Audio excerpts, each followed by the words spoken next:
আসসালামু আলাইকুম everyone, welcome back to my channel cooking studio. আজকে আপনাদের তৈরি করে দেখাবো কাস্টার্ড আইসক্রিম। এই প্রচণ্ড গরমে কিভাবে খুব সহজে মজাদার আইসক্রিম তৈরি করতে হয়, আজকে সেই রেসিপিটাই আপনাদের সাথে শেয়ার করব। তো চলুন দেখে নেওয়া যাক কিভাবে অসম্ভব মজাদার এই আইসক্রিম তৈরি করতে হয়। আইসক্রিমটা তৈরি করার জন্য প্রথমে আমি একটা কাস্টার্ড মিক্সার তৈরি করে নিব। তাই এখানে আমি মেজারমেন্ট কাপের 2 কাপ লিকুইড দুধ জাল করে নিয়েছি। দিয়ে দিচ্ছি হাফ কাপ চিনি, 2 টেবিল চামচ কাস্টার্ড পাউডার, 1 টেবিল চামচ গুঁড়া দুধ এবং 1 টেবিল চামচ ভ্যানিলা এসেন্স দিয়ে দিচ্ছি।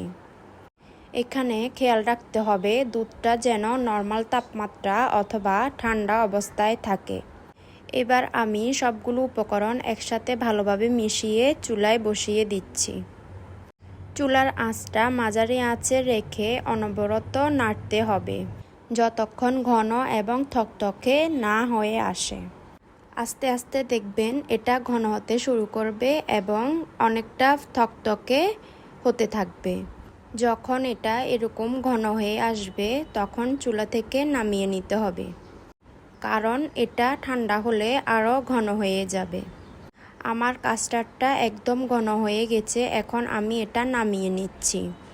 চুলা থেকে নামানোর পরে আমি একটা মিক্সিং বোলের মধ্যে এটাকে ঢেলে নিচ্ছি এবং এটাকে ঠান্ডা হওয়ার জন্য রেখে দেব নর্মাল তাপমাত্রায় আইসক্রিম তৈরি করার আগে।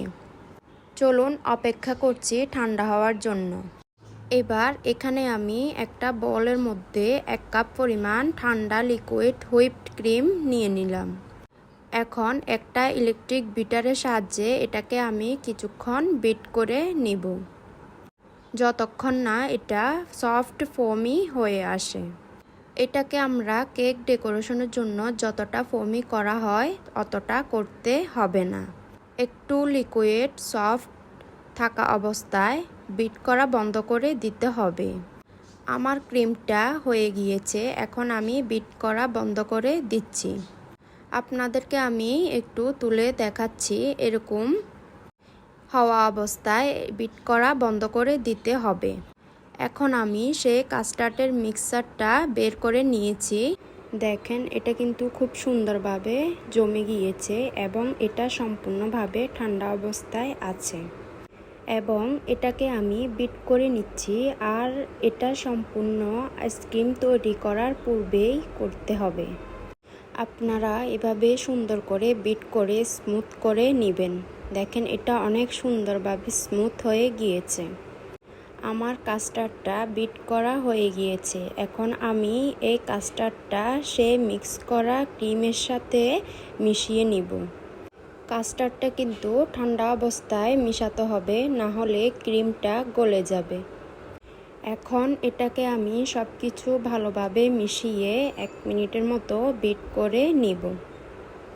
আর এই তো এরই মাঝে সব কিছু কিন্তু সুন্দরভাবে মিশে গিয়েছে, দেখতেই পাচ্ছেন। এবার আমি বিটারটা তুলে নিচ্ছি। এই তো দেখেন আমার কাস্টার্ডটা একদম রেডি হয়ে গিয়েছে। এবার আমি মিশ্রণটা সেট করার জন্য এখানে একটা বক্স নিয়ে নিয়েছি। এখন সব মিশ্রণটা বক্সে ঢেলে দিব। এবার আমি মিশ্রণটাকে খুব সুন্দরভাবে সেট হওয়ার জন্য মিশিয়ে নিচ্ছি। এই তো আমার আইসক্রিমের মিশ্রণ একদম রেডি। এবার আমি ঢাকনা দিয়ে ঢেকে সারা রাতের জন্য রেখে দিব ডিপ ফ্রিজে। অপেক্ষা করছি সারা রাতের জন্য।